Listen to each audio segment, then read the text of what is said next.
পশু পাখি বাস করছে।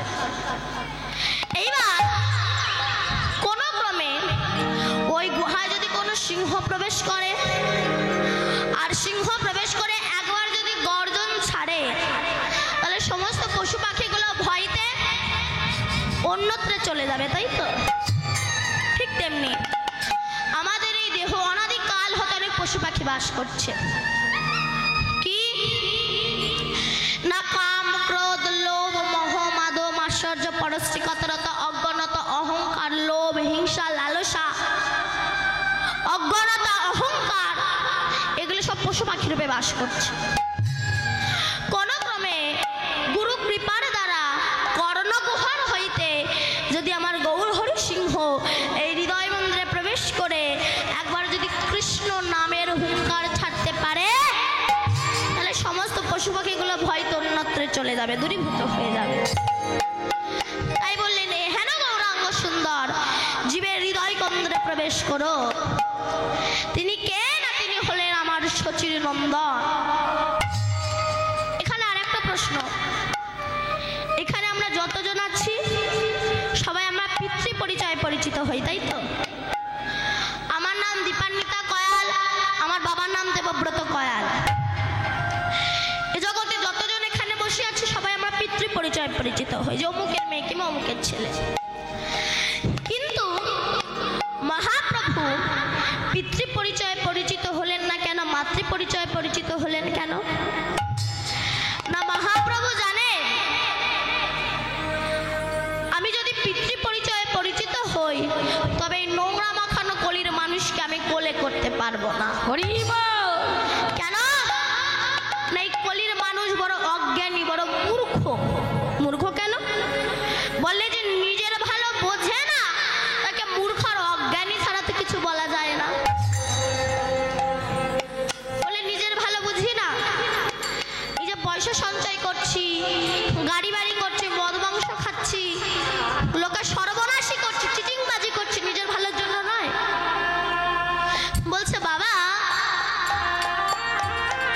মৌমাছি না সারাটা জনম কত কষ্ট করে কাঁটার সঙ্গে যুদ্ধ করে ক্ষত বিক্ষত হয়ে ফুল থেকে মধু তুলে নিয়ে আসে, কিন্তু মৌমাছির ভাগ্যে কি মধু সেবা করা হয়? হয় না। ধূর্ত মানুষ মৌমাছিকে পুড়িয়ে তার চাক নিংড়ে তারা মধু আস্বাদন করে। তেমনি তুমি এই যে গাড়ি বাড়ি করছো না, তোমার মৃত্যুর পর ওই মৌমাছির মতোই তোমাকে পুড়িয়ে তোমার নিজের ছেলে মেয়েরা বাড়িতে এসে তোমার চাক নিংড়ে নিংড়ে তারা মধু আস্বাদন করবে, কিন্তু তোমার কথাই তারা ভুলে যাবে। এটাই হলো সংসার। আটল চেনেন? আটল লালমা চেনো? আপনাকে বলছি, চেনো আটল? কি করে যে চেনো তো? কি ধরে? কি ধরে? হরিণ ধরে, মাছ। দেখবেন মাছ যখন ঢোকে লেজে নাড়াতে নাড়াতে ঢোকে। ও জানে না আমি কোথায় যাচ্ছি, আমার শেষ পরিণতিটা কি হবে। তোমার ঝোল ছাড়িয়ে ভেজে খাবে। সংসারটা ঠিক এমনই গো মা, এখানে কিচ্ছু নাই, কিচ্ছু নাই এখানে। বাইরে থেকে দেখতে দারুণ লাগে, ভেতরে ঢুকলে বোঝে যে কি কালবিষ। কিন্তু যে নাম করলে মানুষের ভবসাগর পার হওয়ার আর ভয় থাকে না, সেই নামই তো মানুষ করছে না। আস্তে জানেন, এক গেজেটেড অফিসার নদী পার হচ্ছে, তার নিজের গর্ভের কথা মাঝিকে শোনাচ্ছে। জানো মাঝি, আমি একজন গেজেটেড অফিসার। মাঝি বলে, হ্যাঁ আপনি শিক্ষিত মানুষ। আচ্ছা তোমাকে কটা প্রশ্ন করবো, বলতে পারবে? বলে বলুন দেখি পারি কিনা। আচ্ছা বলো তো দিন রাত হয় কেন? স্যার আমি মূর্খ তো বলতে পারবো না।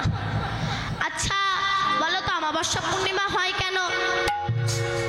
স্যার স্কুলে যাইনি তো, পড়াশোনা শিখিনি, আমি বলতে পারবো না। আচ্ছা বলো তো জোয়ার ভাটা হয় কেন?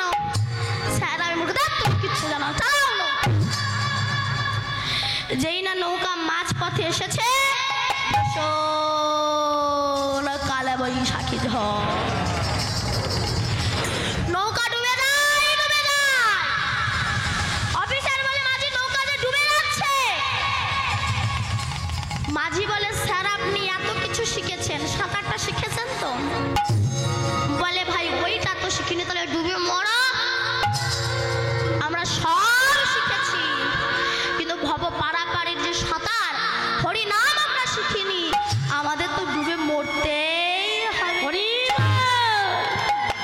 তাই যে নাম করলে মানুষের ভবজালা থাকে না, সেই নাম আমরা করব কেমন? তোমরা গৌর ভজ, তোমরা গৌর ভজ, গৌর ভজ, গৌরী গুণ নাম ভজ, নাম ভজ নিত্যানন্দে গাম্ভীর। তোমরা গৌরে ভজ, গৌরে ভজ, গৌরে ভজ, গৌরে ভজ, গৌরে গুণগান নাম ভজ, নামে ভজ নিত্যানন্দ নাম। তোমরা গৌরে ভজ, তোমরা গৌরে ভজ, গৌরে ভজ, গৌরে গুণধাম নামে ভজ, নামে ভজ নিত্যানন্দের নাম। তোমরা গৌর ভজ, তোমরা গৌর ভজ, গৌর ভজ, গৌরী গুণধাম নাম ভজ, নাম ভজ নিত্যানন্দে নাম। হরি বল। গৌরে ভজ, গৌরে ভজ, গৌরে ভজ, গৌরে গুণগান নাম ভজ, নামে ভজ নিত্যানন্দ নাম। তোমরা গৌরে ভজ, তোমরা গৌরে ভজ, গৌরে ভজ, গৌরে গুণধাম নামে ভজ, নামে ভজ নিত্যানন্দের নাম। নিত্যানন্দ, নিত্যানন্দ সবার মনে দেয় আনন্দ। নিত্যানন্দ, নিত্যানন্দ সবার মনে জায়গানন্দ। নিত্যানন্দ, নিত্যানন্দ সবার মনে দেয় আনন্দ। নিত্যানন্দ, নিত্যানন্দ সবার মনে দেয় আনন্দ। নিত্যানন্দ, নিত্যানন্দ সবার মনে জায়গানন্দ। নিত্যানন্দ, নিত্যানন্দ সবার মনে দেয় আনন্দ। গৌর ভজ, তোমরা গৌর ভজ, গৌর ভজ, গৌরী গুণধাম নাম ভজ, নাম ভজ নিত্যানন্দে নাম।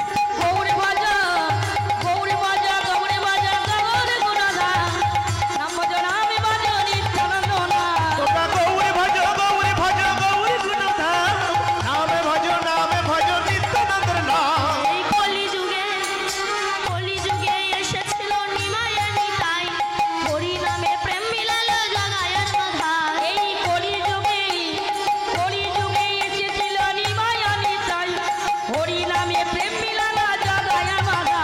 এই কলিযুগে, এই কলিযুগে এসেছিল নিমায়ের নিতাই, হরি নামে প্রেম বিলালো জগায়ের মাথায়। আমি যদি পিতৃ পরিচয় পরিচিত হই, তবে এই নোংরা মাখানো কলির মানুষকে আমি কোলে করতে পারবো না। কেন? দেখবেন ছেলেকে মাও ভালোবাসে, আবার বাবাও ভালোবাসে, কিন্তু ছেলে যদি নোংরা মেখে বাবার কাছে গিয়ে বলে বাবা একটু কোলে নাও, বাবা কিন্তু নেয় না। তো জমায়ের কাছে, জমায়ের কাছে, জমায়ের কাছে চ। মা যদি খেতেও বসে, ছেলে যদি পায়খানাও করে দেয়, মা বাৎসল্য প্রেমে সন্তানকে বুকে টেনে নেয়। এবার সুন্দর করে ধুয়ে মুছে পরিষ্কার করে দিয়ে নতুন জামা কাপড় পরে একটা কাজলের টোপ দিয়ে ছেড়ে দেয়। বাবা তখন মোটর সাইকেলে করে নিয়ে ঘুরঘুর করে ঘুরে বেড়ায়। তাহলে পরিষ্কার করে মা আর সাত বেটায় বাবা। তাই ভাবলে আমি যদি পিতৃ পরিচয় পরিচিত হই, নোংরা মাখানো কলির মানুষকে কোলে করতে পারবো না। তাই মাতৃ পরিচয়ে পরিচিত হয়ে শচীর নন্দন গৌর হয়ে ভগবান হয়ে সুরধরি তীরে নাম বিতরণ করছে। আর যখন হরিনাম করছে সুরধনির তীরে, দুজন পুরনো যুবতী, এক হলো সনাতন মিশ্রের কন্যা বিষ্ণুপ্রিয়া, আর একজন হলো তার প্রিয় সখী কাঞ্চনা। সুরধরিতে স্নান করতে গিয়ে গৌর হরির রূপ ও লাবণ্য দর্শন করে গৃহে ফিরে এসে আজ বিষ্ণুপ্রিয়া কাঞ্চনার গলা জড়িয়ে বলছে, কাঞ্চনা আজ সুরধনিতে স্নান করতে গিয়ে এমন রূপের মানুষকে আমি দেখে এলাম যার সঙ্গে কোনো কিছুর তুলনা হয় না। কাকে? ওই কাঁচা বর্ণ, কাঁচা সোনার বর্ণ আমার গৌর হরিকে দেখে এলাম। তখন জোড়া বলছে, আচ্ছা প্রিয়া, তুই যে বলছিস তোর গৌরহরির সঙ্গে নাকি পৃথিবীর কোনো কিছু তুলনা হয় না। আচ্ছা বলতো, সোনফুল দেখেছিস? সোনফুল দেখেছো মা?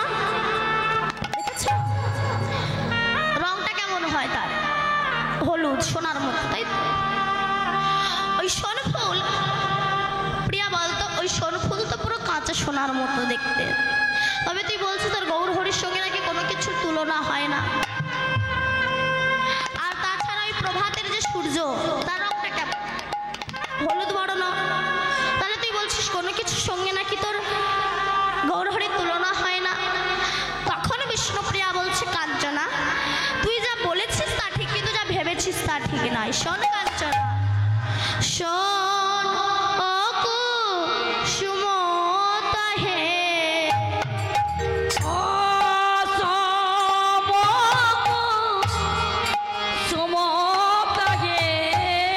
শোন কুসুমতা হে, শোন ও কুসুমতা হে, কোন গুণে রে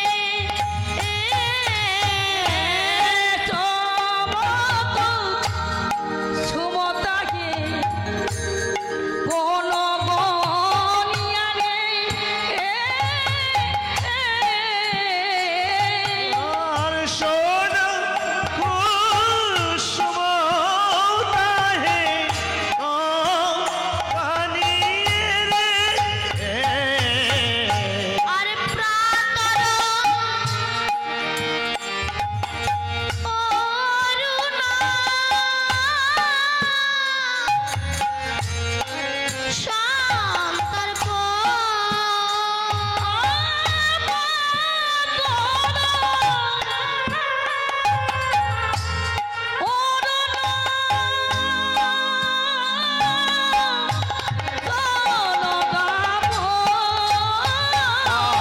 আর প্রাতরু প্রাতরু অরুণ চাতার বলে বিচার করে দেখতে হবে,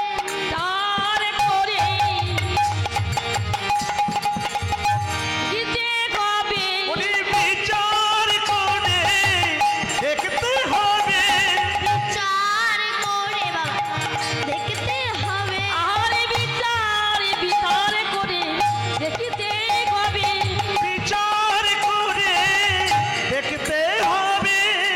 কে জয়ী কে বা হবে, বিচার করে দেখতেই হবে।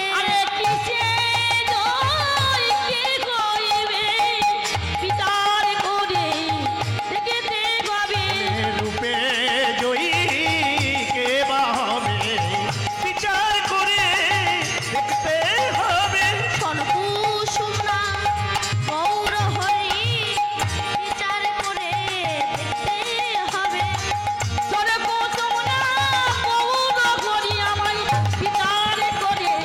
দেখতেই হবে। ওই শোন কুসুমনা গৌর হরি, বলি শুধাইলে মই বলতে পারি, ওই শোন কুসুমনা গৌর হরি, বলি শুধাইলে মই বলতে পারি,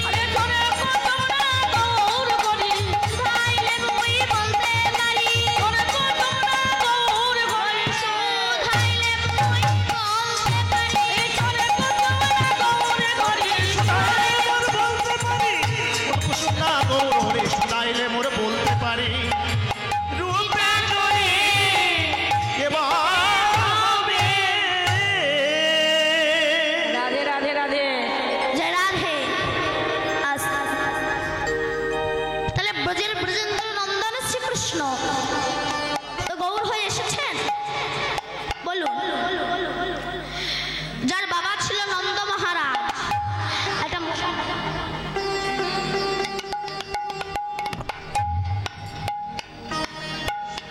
যার বাবা ছিলেন রাজা, মানে সত্য যুগে নারায়ণ ঐশ্বর্য মার্গের ভগবান, ত্রেতা যুগে রামচন্দ্র দশরথ রাজার ছিল ঐশ্বর্য মার্গের ভগবান, দ্বাপর যুগে কৃষ্ণ নন্দ রাজার ছিল ঐশ্বর্য মার্গের ভগবান।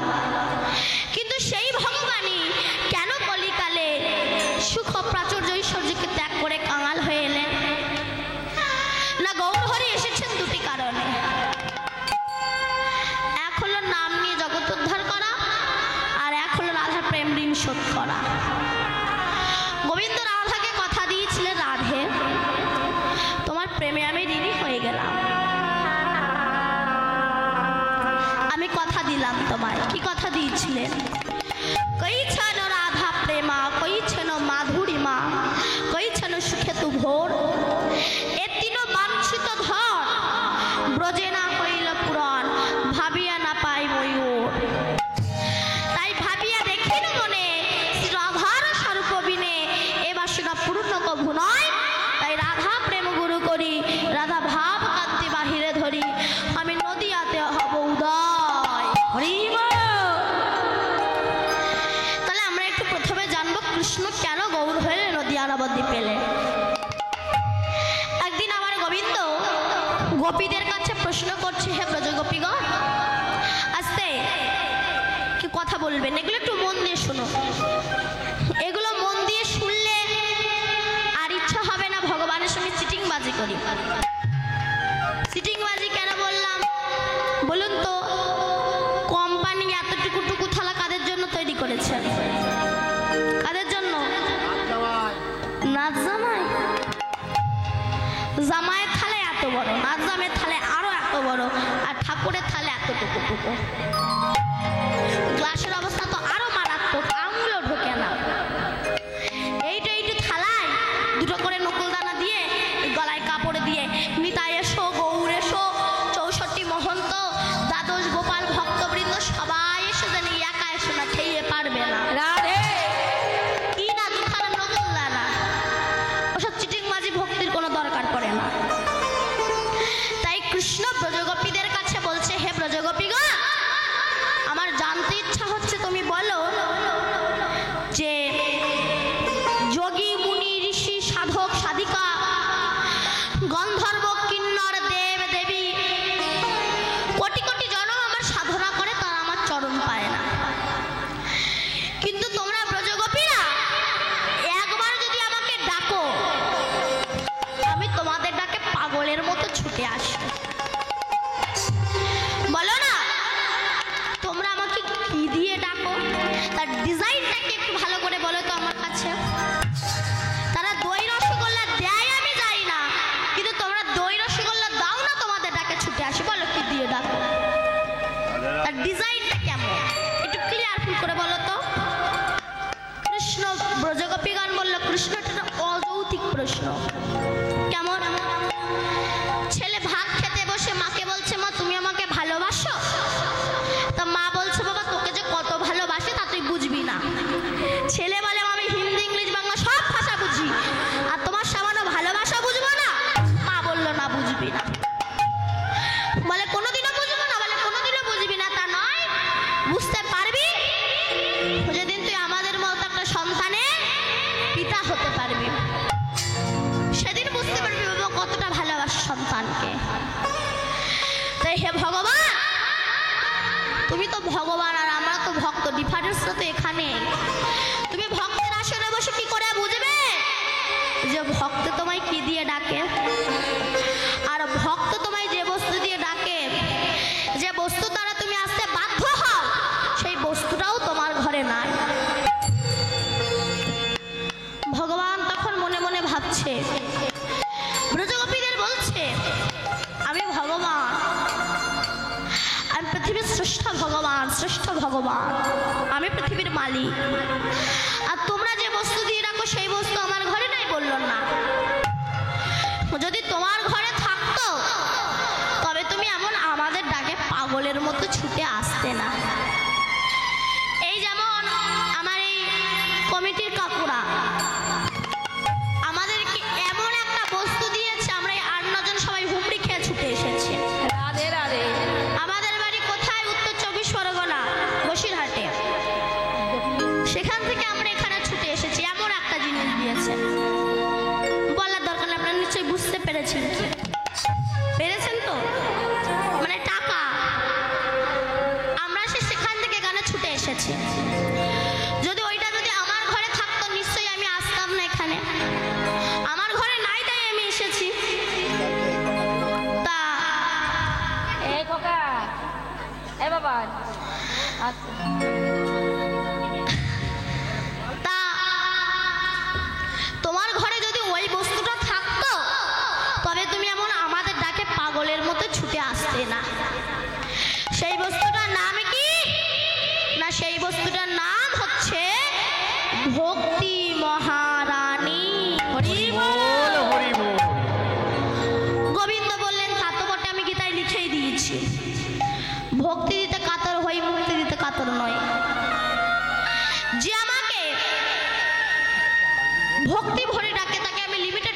বিপদ উদ্ধার করে দিই, কিন্তু যে সারা জীবন যজ্ঞ দান তপস্যা পূজা অর্চনা করে যায়, তার ভিতরে ভক্তি নাই, তাকে আমি উদ্ধার করতে পারি না। এবার বলে ব্রজগোপীগণ, তুমি বলে দাও কোথায় গেলে আমরা এই ভক্তিটাকে পাবো। ব্রজগোপীগণ বলল, শোনো কৃষ্ণ, সবাই যে রাস্তা ধরে ভক্ত হয়েছে, তোমাকেও সেই রাস্তা ধরেই ভক্ত হতে হবে। তোমার জন্য দ্বিতীয় কোনো পথ খোলা নেই। সবাই যে রাস্তা ধরে ভক্ত হয়েছে, তোমাকেও সেই রাস্তা ধরেই ভক্ত হতে হবে। কি না, নিষ্কিঞ্চন বৈষ্ণবের পদধূলি যতক্ষণ না তুমি না গায়ে মাখতে পারবে, তোমার কৃষ্ণ ভক্তির উদয় হবে না। এই জন্য যুধিষ্ঠির রাজেশ্বরী যজ্ঞে যুধিষ্ঠির কৃষ্ণকে বলেছিল, কৃষ্ণ তুমি আমার যজ্ঞে সভাপতি হও। কৃষ্ণ বলেছিল, আমি সভাপতি হব ঠিকই, তবে আমি যাকে যা দায়িত্ব দেব তাকে সেই দায়িত্ব পালন করব।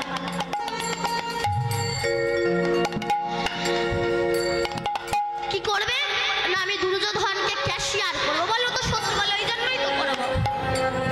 কেন না, চোরের কাছে যদি বলা হয় যে জিনিস থাকলে দেখো, তবে সে জিনিস আর চুরি হয় না।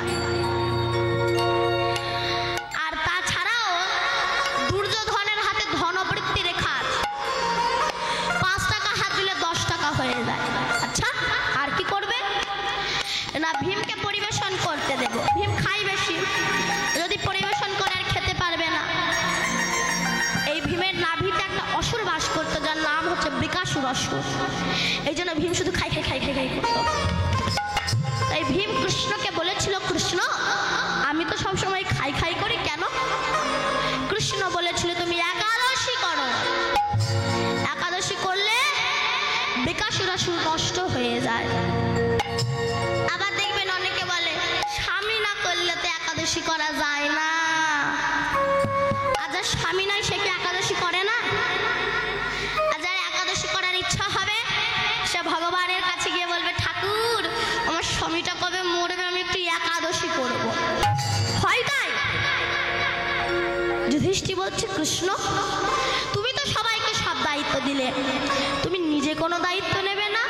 গোবিন্দ বললেন, হ্যাঁ আমি দুটো দায়িত্ব নিলাম, যেটা সচরাচর সবাই নিতে চায় না। সেটার নাম কি? সেই দুটো কাজ কি না, যত ভক্ত আসবে, যত বৈষ্ণব আসবে, সমস্ত বৈষ্ণবের চরণ ধুয়ে দেওয়ার কাজটা আমি মাথায় করে নিলাম। এখানে যত বৃদ্ধ বাবারা বসে আছেন, ভাবুন তো এখান থেকে 50-60 বছর আগে সমাজটা কত ভালো ছিল। বেশি দিন নয়, 40-50 বছর আগে দেখুন সমাজটা কত ভালো ছিল। পুত্র পিতাকে প্রণাম করতে, শিষ্য গুরুকে প্রণাম করতে, এখন উল্টো হয়ে গিয়েছে। গুরুদেব শিষ্যকে বলছে, বাবা মাধব ভগবানের সেবা হবে, একটু কাঠ কেটে নিয়ে আয় তো। শিষ্য চিটিংবাজ মতো শিষ্য তো, সে বলছে, গুরুদেব আপনি ভজন করতে বলেছেন না, আমি আপনার ভজন করছি, আপনার বাক্য লঙ্ঘন করবো? যেতে পারবো না, ভজন করছি। গুরুদেব কাঠ কেটে এনেছে। বাবা মাধব একটু ভিক্ষায় যান, গুরুদেব ভজন করতে বলেছেন, আপনার বাক্য আমি লঙ্ঘন করবো? গুরুদেব ভিক্ষা করে এনেছেন। বাবা মাধব একটু ভগবানের জন্য ভোগ রান্না কর, গুরুদেব ভজন। গুরুদেব নিজেই রান্না করে ভগবানের ভোগ লাগে, প্রসাদ বেড়ে বলছে, বাবা মাধব এবার দুটো খেয়ে যা। ও তখন বলছে, বারবার গুরু বাক্য লঙ্ঘন করা ঠিক নাই, এবার যাই গিয়ে খেয়ে আসে। এটাই হচ্ছে বর্তমান যুগের পরিস্থিতি। আচ্ছা, একটা দায়িত্ব তো নিলে, আর একটা দায়িত্ব কি না, যত বৈষ্ণব খেয়ে উঠে চলে যাবে, সেই বৈষ্ণবের ওই এঁঠো থালা আমি নিজে মাথায় করে নিয়ে গিয়ে নর্দমায় গিয়ে ফেলে দেব। আর যখন ফেলবো, ওই মাথায় করে যখন নিয়ে যাব, ওই কিঞ্চিত রস যদি আমার মাথায় পড়ে, এঁঠো পড়ে, তবে আমার ভক্তির উদয় হবে। তাই বৈষ্ণবের পদধূলি নিতে হবে।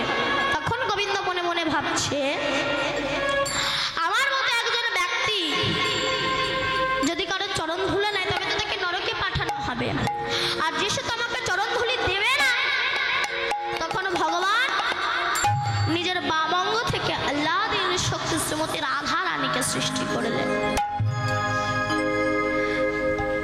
রাধা রানীকে সৃষ্টি করে রাধা রানীর চরণ ধুলি যখন গোবিন্দ গায়ে মাখলে, কালো বরণ আমার সোনার বরণ হয়ে গিয়েছে।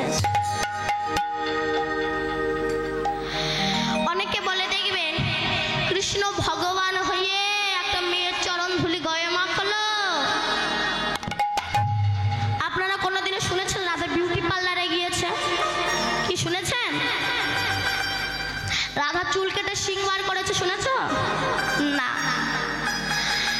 রাধা বিয়ে আপনাকে কে বলেছে? কোন শাস্ত্রে পেয়েছেন আপনি?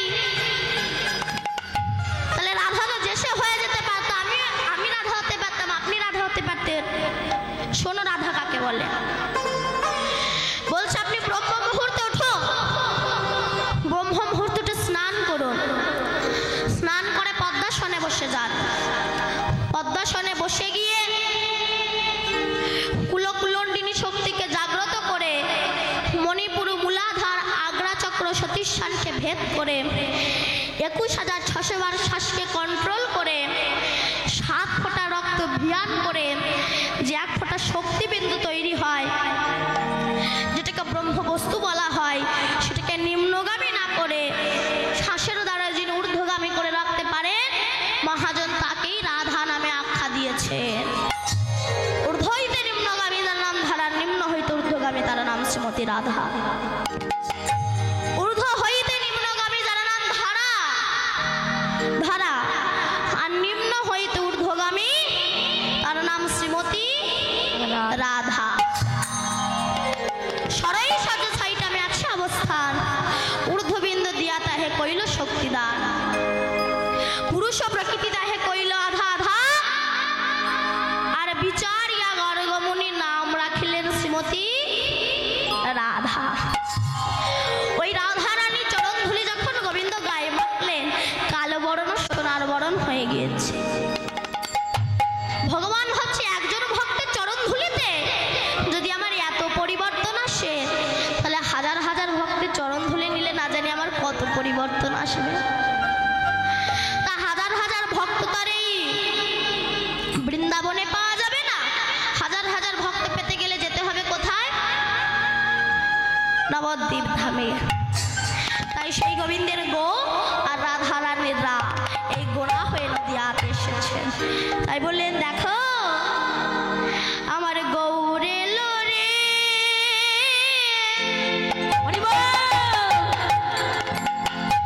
এই সোনার নদিয়ায় উলুধ্বনি, উলুধ্বনি কোথায়? ও হরির ধ্বনি। হাত দুটো তুলুন। আহা, দেখে যেন মনে হচ্ছে নবদ্বীপ ধাম। আপনাদের হাতগুলো কোথায়? হাতগুলো তুলুন। তোদের হাত নেই? হাত তুলুন। শব্দ শোনা যায় আমার গৌরে লোরে, মানে গৌরে লরে, এই সোনার নদিয়া, উলুধ্বনি গড়ি ধনি শব্দ শোনা যায় আমার গৌরে লরে। আমার গৌরী এলো রে, সোনার নদিয়ায়, ওলো ধ্বনি হরি ধ্বনি তবে তো শোনা যায়, আমার গৌরী এলো রে। গৌরে লোরে, সোনার নদিয়ায় উলুধ্বনি হরির ধ্বনি শব্দ শোনা যায় আমার গৌরে লোরে। আমার গৌরে লরে, এই সোনার নদিয়া, উলুধ্বনি গড়ি ধনি শব্দ শোনা যায় আমার গৌরে লরে। আমার গৌরী এলো রে, সোনার নদিয়ায়, ওলো ধ্বনি হরি ধ্বনি তবে তো শোনা যায়, আমার গৌরী এলো রে। গৌরে লোরে আমাদের হৃদয় লোরে, গৌরে লোরে আমাদের হৃদয় লোরে। ওই না গৌরী এলো রে, আমাদের নিতাই এলো রে।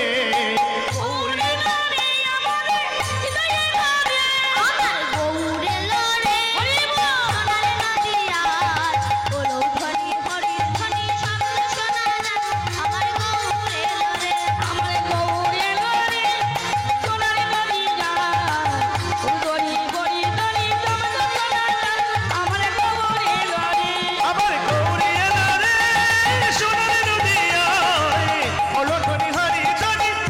শোনা যায় আমার গৌর এলো রে।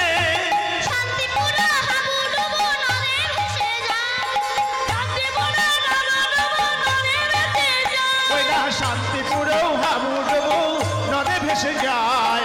শান্তিপুর হাবুডুবু নদে ভেসে যায়, শান্তিপুর হাবুডুবু নদে ভেসে যায়, ওই না শান্তিপুরেও হাবুডুবু নদে ভেসে যায়। ফুল ভাইয়া ঢেউ আসিয়া লাগলো গড়ার আমাদের গৌরে লরে সরাই নদী যায়, বলো গরি গরি গরি লক্ষ করা যায়, আমার গৌরে লরে।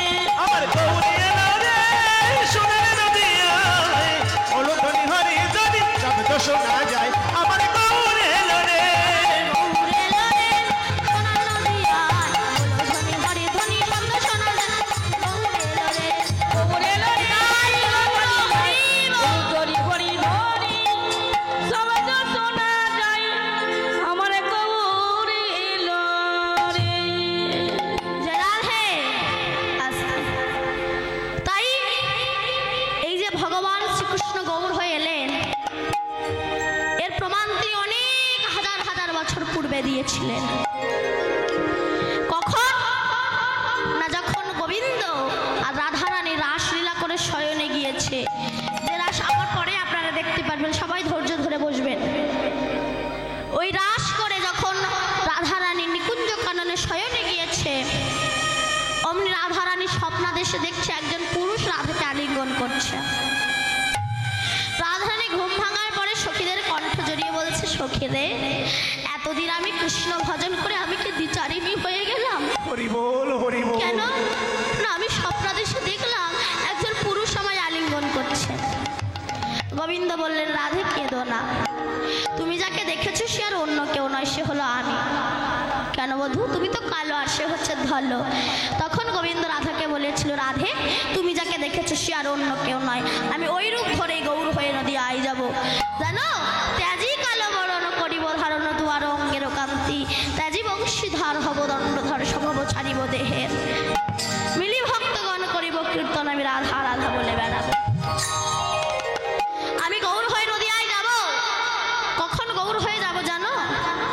কলেও প্রথম সন্ধ্যায় গৌরাঙ্গ হহ মহিতলে, ভাগীরথী তট রত্নে ভবিষ্যামি শচী সুতা।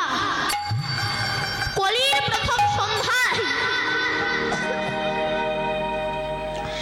মানুষ যখন অমানুষ হয়ে যাবে, মানুষের নৈতিক চরিত্র, জ্ঞান, বিবেক, বুদ্ধি লোপ পাবে, মানুষের স্বভাব দেখে পশু পর্যন্ত লজ্জা পাবে। কেন? কিছুদিন পরে দেখবেন পশু দেখতে চিড়িয়াখানায় যাওয়া লাগবে না, আমাদের আশেপাশেই পশুরা সব ঘুরে বেড়াচ্ছে। এরপর কলিকালে এমন একটা কাল, কলিকালে বাবা মাকে ভাত দেবে না, বাবা মার বংশের সঙ্গে কোনো পরিচয়ই থাকবে না, শালা শালিকে ভালোবাসবে কিন্তু বাবা আমাকে ভালোবাসবে না, মদ খেয়ে এসে বাবাকে ধরে পেটাবে, পিতৃকুল সম্মান পাবে না কিন্তু শ্বশুরকুল সম্মান পাবে। দেখবেন কিছু কিছু ইয়ং ছেলেরা আছে, সবাই যেন আমার কথায় রাগ করবে না, আমি সবার কথা বলছি না, কিছু কিছু ইয়ং ছেলে আছে, ওরা বাবা মাকে প্রণাম করে না কিন্তু শ্বশুর শাশুড়িকে প্রণাম করে। কারণ শ্বশুর শাশুড়িকে প্রণাম না করলে বইয়ের কাছে ঝেঁটা খেতে হবে, ওই জন্য শ্বশুর শাশুড়িকে প্রণাম করে, বাবা আমাকে প্রণাম করে না। সিগারেট খেয়ে গুরুজনদের সামনে ধোঁয়া ছড়িয়ে দেবে। এমন কলির যখন দুর্দশা হবে, সেই সময় আমি গৌর হয়ে যাব। এসেছে দেখুন, 9 বছরের ছেলে হরিনাম করে, কিন্তু 80 বছরের বুড়ো রাস্তার মোড়ে বসে তাস খেলে। আর 9 বছরের ছেলেকে দেখে উপহাস করে বলে, এই খোকা এত সকাল সকাল নেমে পড়লি? তা বাচ্চা ছেলেটা বলছে, জেঠু পথটা তো অনেক দূর, তাই আমি সকাল সকাল নেমে পড়েছি, তুমি আর দেরি করো না, তুমিও নেমে পড়ো, তুমি যতদূর যেতে পারো। ও হরি ভজন করবে না, তাস খেলবে, ঝাঁটারাতি খাবে, তবুও হরি ভজন করবে না। দেখবেন এখানে যারা তাস খেলে ওদের গায়ে অবশ্যই লাগে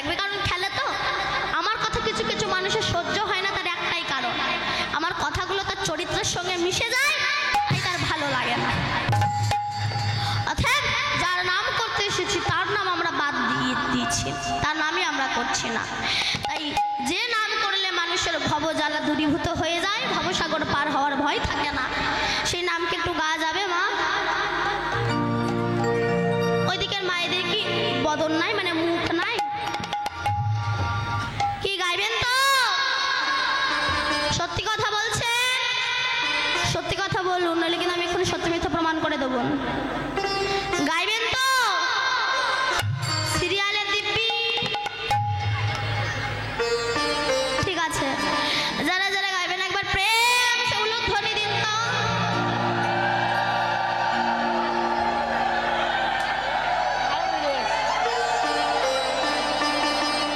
এখনো দিয়ে যাচ্ছে। এরা ওইদিকের মায়েদের বলছে, আমি বললাম না আমি এক্ষুনি সত্যি মিথ্যে প্রমাণ করে দেবো, ওই জন্য বলছি একটু সিরিয়াল দেখা কম করুন। সিরিয়ালে দিব্যি দিয়েছেন তো, এখন সে কি সিরিয়াল হচ্ছে, অনুরাগের ছোঁয়া নিম ফুলের মধ্যে কি একটা হচ্ছে গো মা? ওই দেখে আমার মায়েরা সব ভুল ভাল। আমার মায়েরাও বলছে মা দীপান্নি তা মুখ ফসকে পাড়ি গেছে, আর একবার সুযোগ দে মা। ঠিক আছে, যারা যারা হরিনাম করবে তারা একবার প্রেম সে উলুধ্বনি হরি ধ্বনি। যারা সবাই মিলে গাইবো, কেমন? হরে কৃষ্ণ হরে কৃষ্ণ কৃষ্ণ কৃষ্ণ হরে হরে, হরে রাম হরে রাম রাম রাম হরে হরে। হরে কৃষ্ণ হরে কৃষ্ণ কৃষ্ণ কৃষ্ণ হরে হরে, হরে রাম হরে রাম রাম রাম হরে হরে। হরে কৃষ্ণ কৃষ্ণ কৃষ্ণ হরে হরে, হরে রাম রাম রাম হরে হরে। হরে কৃষ্ণ কৃষ্ণ কৃষ্ণ হরে হরে, হরে রাম রাম রাম হরে হরে। হরে কৃষ্ণ কৃষ্ণ কৃষ্ণ কৃষ্ণ হরে হরে, হরে রাম রাম রাম হরে হরে। হরে কৃষ্ণ কৃষ্ণ গাইছেন তো? বাবা, সবাই একটু দুটো বাহু তুলুন তো, যাদের যাদের হাত আছে, যাদের হাত নেই তাদের দরকার নেই। এদিকে হাত নাই, এদিকে ওই যে যারা দাঁড়িয়ে আছে, ওই যে হরিনামে হাত তুলতে লজ্জা লাগে, কিন্তু বলুন তো কোন সময় বলা লাগে না আপনি থেকে হাত উঠে যায়? বলো,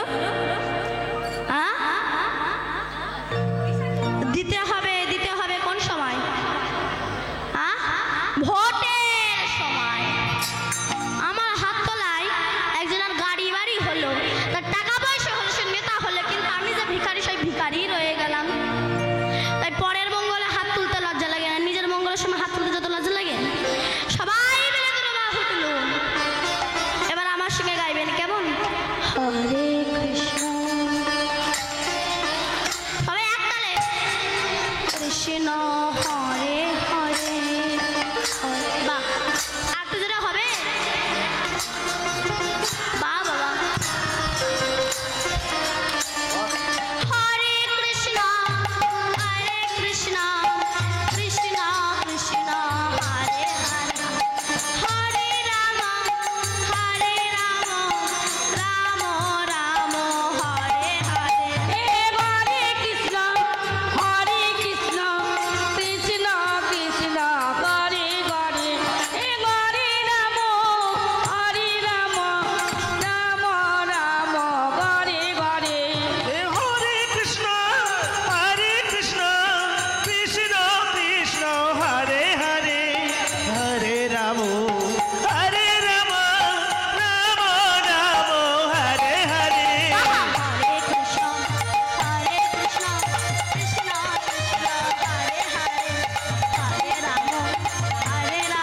রাধেশ্যাম। আসছে এই হরিনাম আর এই কৃষ্ণ নাম এত মধুর জানেন মা? এই কৃষ্ণ নামে যদি একটু চোখের জল ফেলা যায়, কাঁদা যায়, আপনি বাড়ি গিয়ে ভাববেন আমি কালকে আবার কীর্তন শুনতে যাব। কেন না একটু বসে বসে কাঁদবো, তাই তো?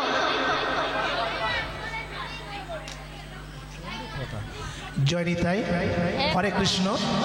শুধু ভক্তমণ্ডলীর কাছে বিশেষ নিবেদন, আশা করছি আমার কথা আপনারা সবাই শুনতে পাচ্ছেন।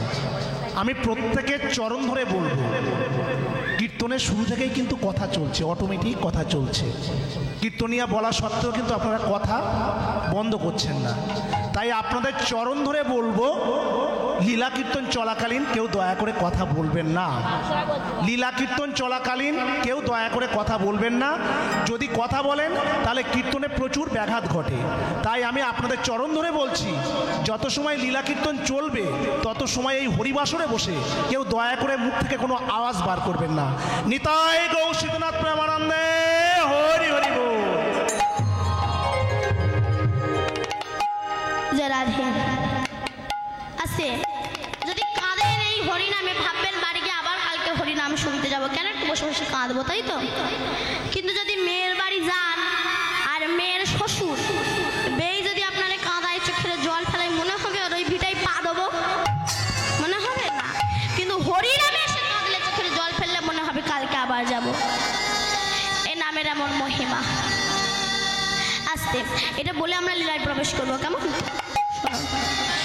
যখন রামচন্দ্র বনবাসে যাবে পিতৃসত্য পালন করার জন্য, সে সময় মা সীতা প্রভুর সামনে এসে বলেছিল, স্বামী তুমি তো বনবাসে যাচ্ছ, তা তোমার ওখানে কত কষ্ট হবে, আর আমি তোমার স্ত্রী হয়ে রাজ পালঙ্কের ওপরে শুয়ে থাকবো? অমন স্ত্রী আমি হতে চাই না, আমিও তোমার সঙ্গে বনবাসে যাব। কি পারবেন এমন স্ত্রী হতে? এখন তো এসি কিনে না দিলে ঝগড়া করে, আমার এসি কিনে দাও না, আমার ফ্রিজ কিনে দাও না, আমার মোবাইল কিনে দাও না। অসভ্য কোথাকার! আমাকে বিয়ে করে এনেছে, একটা জামদানি আমদানি শাড়ি দিতে পারে না, আবার বড় বড় কথা। কিন্তু এ তো সেই স্ত্রী নয়। তোমার কত কষ্ট হবে, আর আমি তোমার স্ত্রী হয়ে রাজ পালঙ্কের ওপরে শোবো? অমন স্ত্রী আমি হতে চাই না, আমিও তোমার সঙ্গে বনবাসে যাব।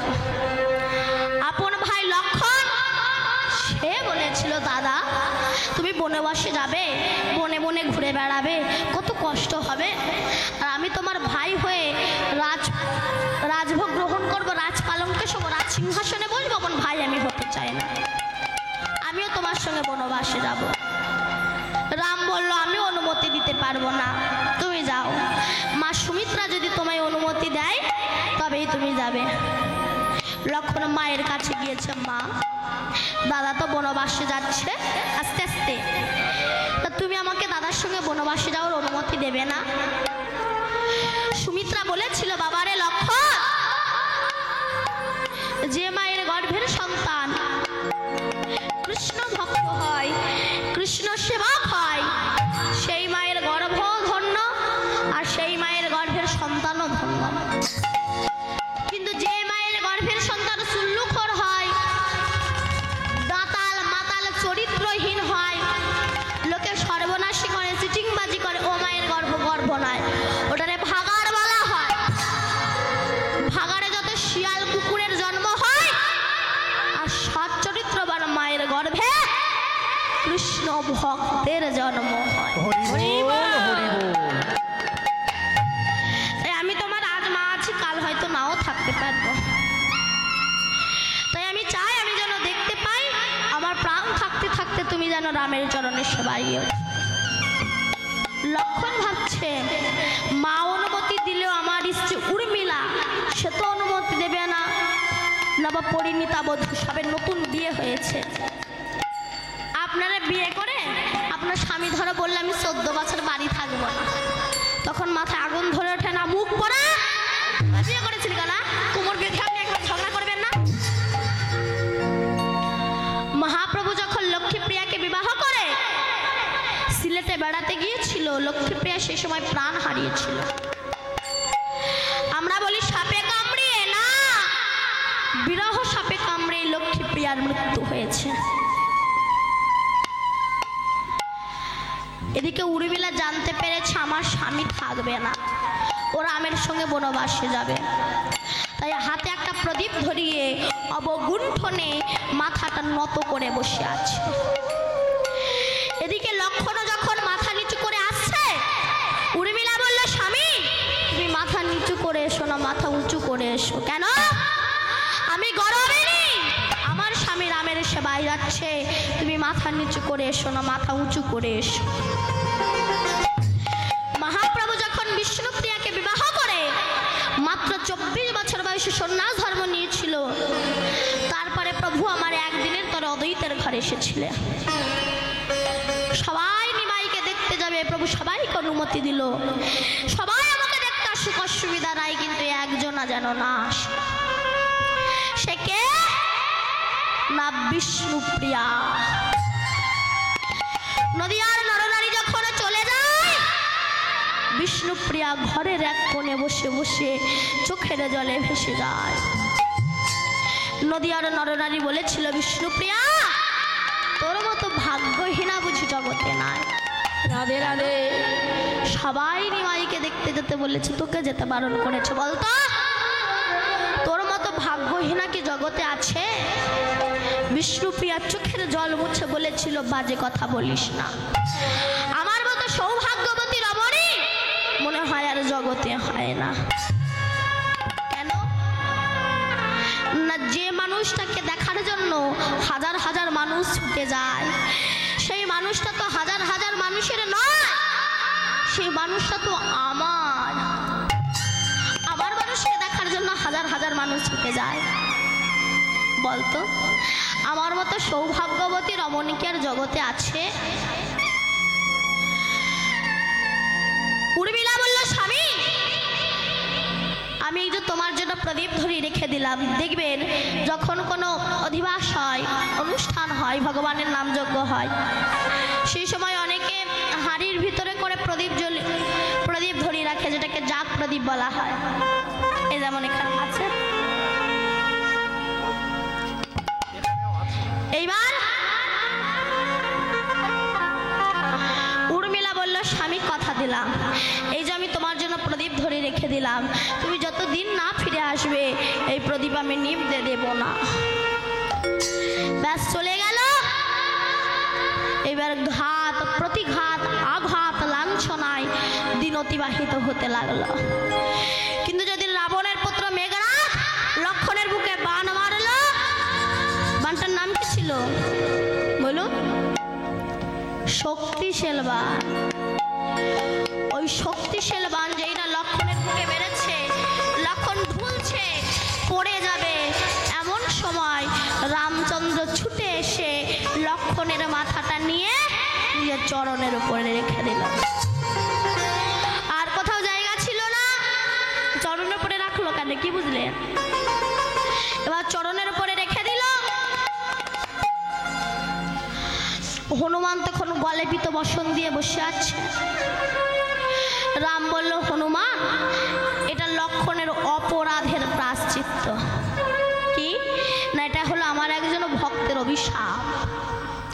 রামের একজন ভক্ত ছিল, তার নাম শবরী, ছোট জাতের মেয়ে, তো হরিজন ফ্যামিলির মেয়ে, কিন্তু যারা বৈষ্ণব তাদের জাতের বিচার হয় না, যারা অবৈষ্ণব তাদের জাতের বিচার হয়। তাই শবরী নিজেকে রাম ভক্ত ভেবে বন থেকে ফল পেড়ে কামড়িয়ে কামড়িয়ে যে ফলগুলো খেতে ভালো সেগুলোকে রেখে দিচ্ছে, আর যেগুলো ভালো না সেগুলো ছুঁড়ে ফেলে দিচ্ছে। কেন? আমার রাম আসবে, আমার রাম খাবে আমার হাতে। আবার শবরী মনে মনে ভাবছে, সন্ন্যাসী মানুষ তো আমার কাছে আসবে, যদি আমার রামের পায়ে কিছু ফোটে। হরি বল, হরি বল। তাই বন থেকে ফুল পেড়ে এনে বিছিয়ে দিয়েছে। কেন আমার রাম আসবে? চোখের জল ধরে ফুলের ওপরে বিছিয়ে দিয়েছে, আমার রাম আসবে। হরি বল। ভক্তের আকুল আহ্বানে রামচন্দ্র লক্ষণকে নিয়ে এসে দাঁড়িয়েছে, দাঁড়িয়ে ডাক দিয়েছে, শবরী শবরী।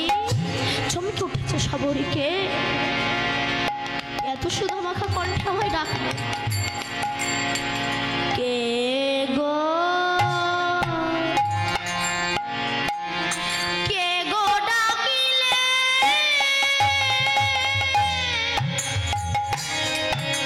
শবরী শবরী বলে, কে গো ডাকিলে, দয়াল কে গো,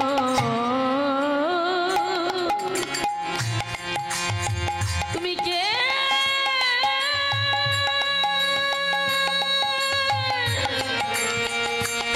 ওগো দয়াল, কে বা ডাকিলে, বলো বলো দয়াল, তুমি কে গো এমন দয়া? কে? আমি রাম। এসেছো দয়াময়, তুমি এসেছো? এতদিন পরেই হতভাগিনীর কথা তোমার মনে পড়েছে। এসো এসো বসো প্রভু, তোমায় কি খেতে দিই বলো তো? রাম বলে, কেন শবরী?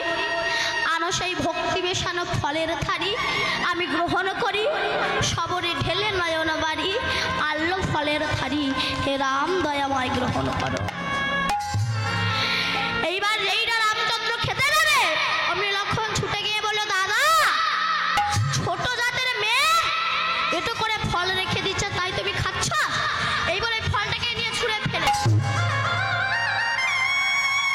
যেই না ছুঁড়ে ফেলে দিল, বলুন তো হিংস্র বন্য জন্তুর সঙ্গে যুদ্ধ করে যে ফল তুলে এনেছে আমার রাম খাবে, আর সেই ফল যদি কেউ ফেলে দেয় তবে ভক্তের মনে কতটা ব্যথা লাগে। হরিমা শবরী বলল, লক্ষণ আমি ছোট জাতের মেয়ে বলে তুমি আমাকে এইভাবে অপমান করলে? তবে শুনে রাখো না লক্ষণ, যে ছোট জাতের মেয়ের এটো কুল তুমি ফেলে দিয়ে যে ব্যথা তুমি আমার বুকে দিয়েছো, এর দ্বিগুণ ব্যথা তুমি পাবে। কোন দিন?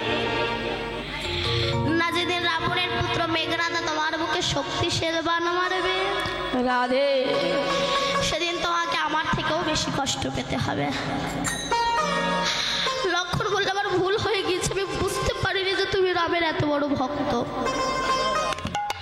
আমি উদ্ধার হব কবে? না যে ছোট জাতের মেয়ের একটু ফল ফেলে দিয়েছো, ওই ফল গন্ধমাদল পর্বতে গিয়ে বিশল্যকরণের জড়িপুটিতে পরিণত হয়েছে। যতক্ষণ না ওই বিশল্যকরণের জড়িপুটি না এনে তোমাকে না বেটে খাওয়াবে, তুমি প্রাণে বাঁচবে না। তাই হনুমান বলছে, তাহলে তো আমি তো আনতে পারি। এবার বিশল্যকরণী জড়িপুটি আনতে গিয়েছি গন্ধমাদল পর্বতে, কিন্তু কোনটা বিশল্যকরণী জড়িপুটি চিনতে পারিনি। গোটা পর্বতটাকে হাতে করে নিয়ে যখন অযোধ্যার পাহাড়ের উপর দিয়ে আসছে, সে সময় ভরত একটা ছেলে। অনেকে বলে বাবা মার মতো গুরু হয় না, ভুল। সেই মা গুরু হয়, সেই মা হয় যে মা জগৎ পিতার কাছে নিজের সন্তানকে পাঠাতে পারে, তবেই সে প্রকৃত মা। সেই পিতা পিতা হয় যে পিতা জগৎ পিতার কাছে নিজের সন্তানকে পাঠাতে পারে, নইলে সে পিতা হতে পারে না। সেই বন্ধু বন্ধু হয় যে বন্ধু জগৎ বন্ধুর কাছে পাঠাতে পারে, জগৎ বন্ধু, তবেই সে প্রকৃত বন্ধু হয়। সেই স্বামী স্বামী হয় যে স্বামী জগৎ স্বামীর কাছে পাঠাতে পারে, তবে তারে স্বামী বলে, নইলে তারে আসামি বলা হয়। এই ভরত যখন কৈকেয়ী রামকে বনবাসে পাঠিয়েছিল, ভরত ছিল মামার বাড়ি। এসে যখন শুনল আমার জন্য দাদাকে বনবাসে পাঠিয়েছে, ভরত গিয়ে বলেছিল, রাক্ষসী তোর মুখ দেব না। কই তখন তো মা বলেনি। এখন মায়েরা গর্ব করে বলে, আমার সাবাল ইংলিশ মিডিয়ামে পড়বে, তাকে আমি ইংলিশ মিডিয়ামে পড়াবো, ডাক্তার করবো, ইঞ্জিনিয়ার করবো। রাধে, অবশ্যই ডাক্তার করো, অবশ্যই মাস্টার করো, এর সঙ্গে যেন সুশিক্ষাটাও তাকে দান করো। সন্তানকে এমন ভাবে তৈরি করো সে যেন দুর্যোধন বা দুঃশাসনের মতো কাপড় টানা না সন্তান হয়, সে যেন যুধিষ্ঠির ভীমের মতো ধর্মজ্ঞ সন্তান হয়। ভরত তখন ভাবছে আমার রামের মনে হয় কোনো শত্রু যাচ্ছে, বাণ নিক্ষেপ করে নামিয়েছে। এই না নামিয়েছে অমনি হনুমান নেমে জয়রাম জয়রাম বলে হাঁপাস। ভরত ভাবছে তো আমার রামের পরম ভক্ত, জল এনে সুস্থ করলেন। হনুমান বলল জানো ভরত, লক্ষণের বুকে না মেঘনাথ শক্তিশাল বাণ মেরেছে। আমি যদি সূর্যোদয়ের আগে না বিশল্যকরণ জড়িপুটি না নিয়ে পৌঁছাতে পারি লক্ষণ প্রাণে বাঁচবে না। সেই সময় লক্ষণের স্ত্রীর নাম কি বলেছিলাম মনে নেই, বলো? উর্মিলা।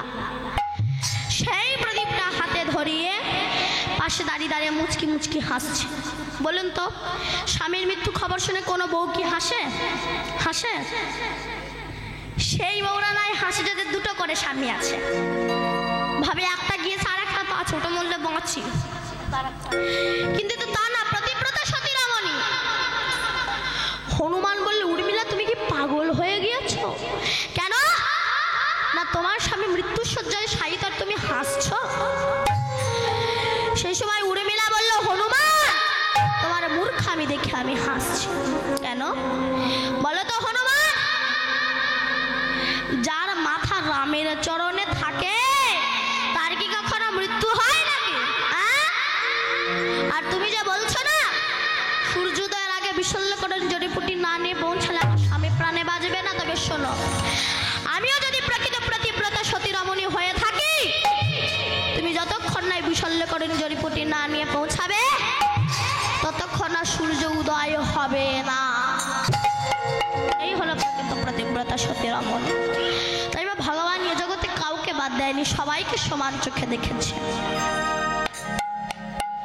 সেই গৌর হরি নাম গাইতে গাইতে যাচ্ছে আর বিষ্ণুপ্রিয়া গৌর দেখে সে কাঞ্চনার কাছে যখন বলছে যে গৌর হরির সঙ্গে কোনো কিছুর তুলনা হয় না, কাঞ্চনা বলছে কেন তুলনা হয় না বুঝি?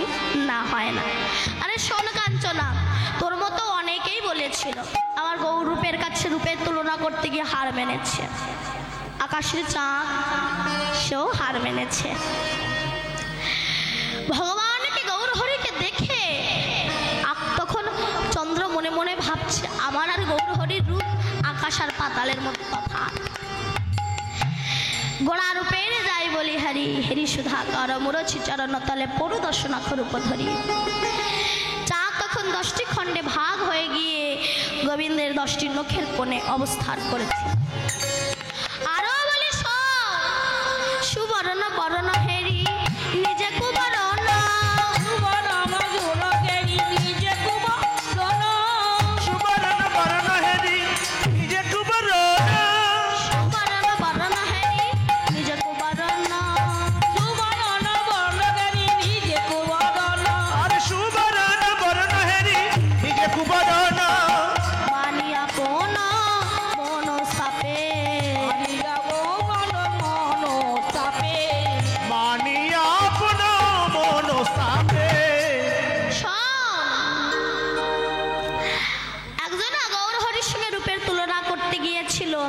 রূপের তুলনা করতে গিয়ে যখন হার মেনেছে সে আত্মহত্যা করতে গিয়েছিল স্বর্ণকারের কাছে। তার নাম কি?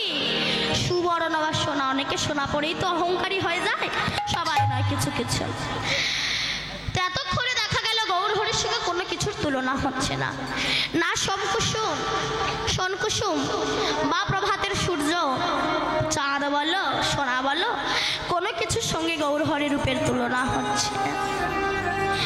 এই দেখে জগদানন্দ দাসপদ কর্তা বললেন কি দেখো যা ঝম বিধিক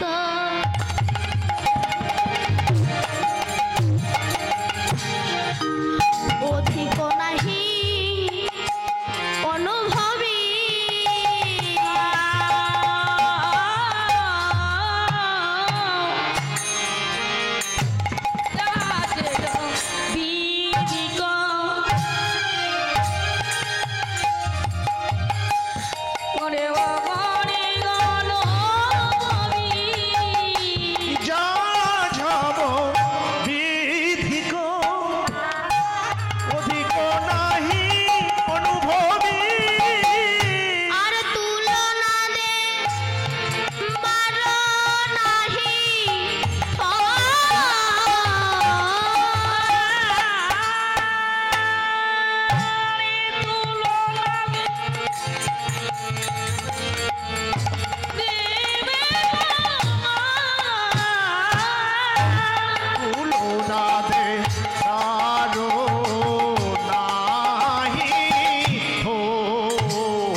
পাবন নিতাই নিতাই বলো ভাই